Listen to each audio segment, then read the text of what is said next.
There were 400 private jets reportedly that flew into this Egypt summit. They had chefs flown in. They were serving all sorts of exotic meats that they want to ban for the rest of us. But essentially, what this summit was, and it was actually, I called it the most totalitarian UN climate summit. And I've been to just about every one since 2020. The first one I went to was the Johannesburg Rio Earth Summit, United Nations in South Africa. And I've been to almost every climate. Maybe I missed two or three over the last 20 years. But what they did at this summit, there was this merging going on. John Kerry showed up at a World Economic Forum event, a merging of COVID and climate and the sort of climate agenda and the Great Reset. And he actually said, we're going to use the vaccine template of COVID as a model for fighting climate.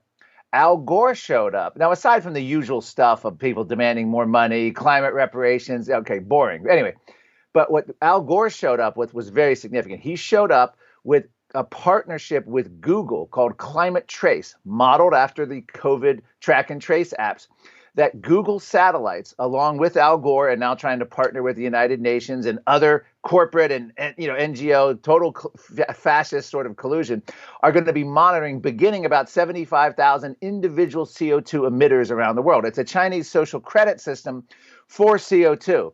So what Gore was explaining and what they're saying is this is going to help enforce United Nations treaties. That's like the stated purpose of this monitoring. Remember, it's all just monitoring. We just need better information. There's no threat here. It's kind of like we just need to know what's going on.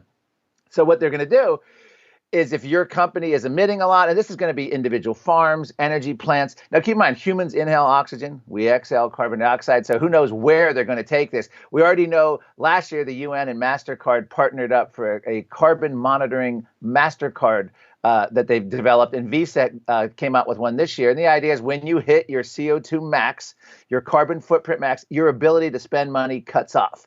We saw that real time, of course, in Canada with the Freedom Convoy when those protesters hit the tolerance level of Justin Trudeau. Their ability to access their own money was cut off. Their ability to have insurance on their trucks was cut off by a simple phone call and Justin Trudeau calling them terrorists and then picking up the phone to the bankers and anyone else who would listen.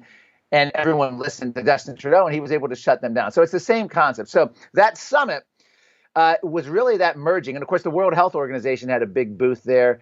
And their message has been climate and COVID, unchecked climate change will lead to more COVID.